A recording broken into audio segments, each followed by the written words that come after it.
Bom dia, gente. A aula de hoje vai ser de ciências. O conteúdo de hoje novamente vai ser sobre o coronavírus, né? No caso, o novo coronavírus. E é um tema bastante recorrente, né? Que está mais do que nunca presente nas nossas vidas. Então, não custa nada a gente relembrar ele. E é o conteúdo para vocês resolverem as questões lá da atividade 1. Os coronavírus são uma grande família de vírus comuns em muitas espécies diferentes de animais, incluindo camelos, gado, gatos e morcego. Ou seja, os coronavírus eles existem diversos tipos de coronavírus e muitos deles infectam esses tipos de animais. Raramente os coronavírus que infectam animais podem infectar pessoas, como exemplo do MERS-CoV e SARS-CoV. Recentemente, em dezembro de 2019, houve a transmissão de um novo coronavírus, né, que é o SARS-CoV-2, o qual foi identificado em Wuhan, na China, e causou a Covid-19, né, sendo em seguida disseminada e transmitida pessoa a pessoa, né, causando essa pandemia que há atualmente. A Covid-19 é uma doença causada pelo coronavírus, denominado SARS-CoV-2, que apresenta um espectro clínico variando de infecções assintomáticas a quadros graves. Ou seja, esse novo vírus, né, esse SARS-CoV-2, as pessoas que apresentam eles têm uma grande, vamos dizer assim, espectro de sintomas, ou seja, tem pessoas que não sentem nada e tem pessoas que o quadro é muito grave, chegam até a morte, né? De acordo com a Organização Mundial da Saúde, a OMS, a maioria, cerca de 80%, dos pacientes com Covid-19 podem ser assintomáticos, ou seja, sem sintomas, ou oligossintomáticos, que é com poucos sintomas. E aproximadamente 20% dos casos detectados requer atendimento hospitalar, por apresentarem dificuldade respiratória. Então, esse é o principal motivo pelo qual as pessoas são internadas por conta da Covid-19, né? As dificuldades respiratórias. Das quais, né, desses 20% que são internados, 5% podem necessitar de suporte ventilatório, né? Os sintomas da Covid-19 podem variar de um resfriado a uma síndrome gripal, né, SG, que é a presença de um quadro respiratório agudo, né, quando o sistema respiratório é bem comprometido, caracterizado por pelo menos dois dos seguintes sintomas: sensação febril ou febre associada à dor de garganta, dor de cabeça, tosse, coriza, até uma pneumonia severa.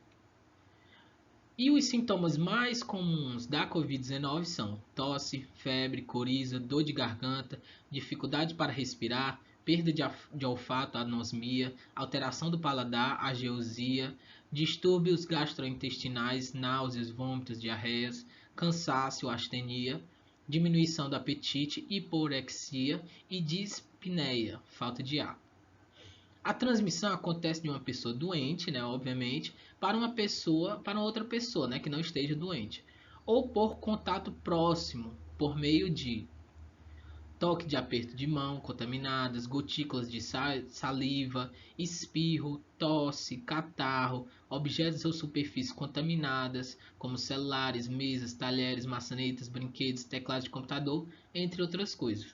Então, a contaminação pode ocorrer tanto de uma pessoa contaminada para uma pessoa não contaminada, quanto de um objeto contaminado, né, que uma pessoa contaminada contaminou, né, sem querer, para uma pessoa não contaminada, que vai pegar nesse objeto, né? E as recomendações de prevenção à Covid-19, né? Quais são elas? Lavar com frequência as mãos até a altura dos punhos, com água e sabão, ou então higienizar com álcool em gel 70%. Essa frequência deve ser ampliada quando estiver em um ambiente público, ambiente de trabalho, prédios e instalações comerciais, quando utilizar estruturas de transporte público ou tocar em superfícies e objetos de uso compartilhado. Então, higienizar as mãos, principalmente quando estiver em ambientes públicos. Ao tossir ou espirrar, cubra o nariz e boca com um lenço ou com a parte interna do cotovelo. Não tocar nos olhos, nariz, boca ou a máscara de proteção facial com as mãos não higienizadas. Se tocar olhos, nariz, boca ou a máscara, higienize sempre as mãos como já indicado. Então, principalmente quando estiver em ambientes públicos, não tocar, né? Nos olhos, na boca e no nariz. E quando for tossir ou espirrar, também cobrir, né? Porque caso você pode estar contaminado e pode passar a contaminação para outras pessoas. Mantenha a distância mínima de 1 metro entre pessoas em lugares públicos e de convívio social. Evite abraços, beijos e apertos de mão. Adote um comportamento amigável, sem contato físico, mas sempre com um sorriso no rosto. Ou seja, distanciamento social, né? Sei que é difícil às vezes, mas dá para pelo menos manter essa distância de 1 metro e evitar os toques físicos. Higienizar com frequência o celular, brinquedos das crianças e outros objetos que são utilizados com frequência, né? Porque eles podem se contaminar. Por exemplo, seu celular, quando você vai em algum canto, ele pode se contaminar, né? Com as gotículas de saliva, por exemplo, de uma pessoa contaminada que esteja no ar. Não compartilhar objetos de uso pessoal, como talheres, toalhas, pratos e copos, né? Isso é bastante importante. Manter os ambientes limpos e bem ventilados.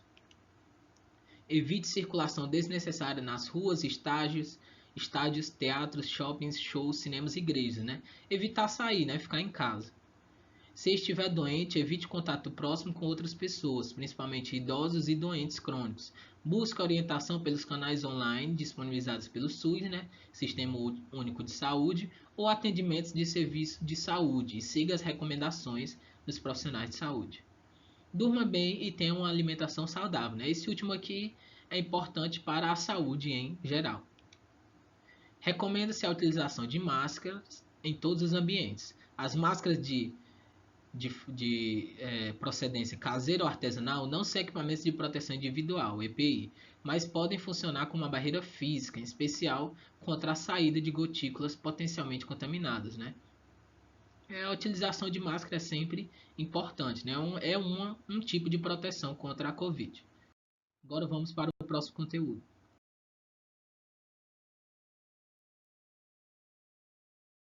Agora a gente vai para o conteúdo de divisão celular, né? Conteúdo para realizar as questões lá da atividade 2.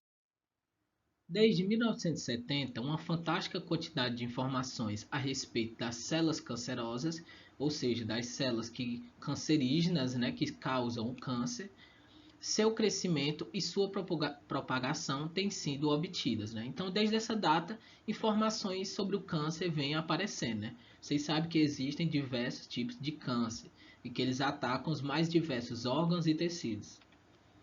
Talvez a descoberta mais notável seja que o câncer é causado primeiramente por modificações genéticas adquiridas por fatores externos e não como uma doença genética passada de geração a geração. Então o câncer ele não é hereditário. Se, por exemplo, sua avó teve, seu pai teve câncer, não é certeza você tem câncer, porque não é uma coisa que é hereditária, ou seja, que passa de pai para filho. O câncer ele é causado por modificações genéticas por causa de fatores externos, ou seja, modificações no DNA por causa de alguma coisa que aconteceu no ambiente, né? Alguma coisa externa. Essas modificações são principalmente, né, mutações do DNA, acabei de falar, das células somáticas que se propagam por mitose, que é um tipo de divisão celular, né? Então, o câncer ele se dá principalmente por causa de mutações no DNA das células somáticas. As células somáticas são as células comuns do nosso corpo, né? E elas se propagam por mitose. As células cancerosas diferem das normais, das quais se originam de duas formas principais. Então, as duas formas que eu vou falar agora são as diferenças entre uma célula cancerígena e uma célula normal. Primeiro, as células cancerosas perdem o controle sobre a divisão celular, dividem-se mais ou menos continuamente e finalmente formam tumores. Então, as células cancerígenas elas ficam se dividindo infinitamente. Enquanto ela puder, ela vai se dividindo, né? E elas vão formando os tumores. E os que são os tumores? São grandes massas de células, né? São grandes quantidades de células. São formados por grandes quantidades de células reunidas. Os tumores eles podem ser benignos ou malignos, né? Eu acho que vocês já ouviram falar sobre isso. Quando o médico consegue apalpar o tumor, ou seja, consegue tocar no tumor ou observar ele por raio-x, ultrassom ou tomografia, ele já contém milhões de células, ou seja, o tumor já está grande.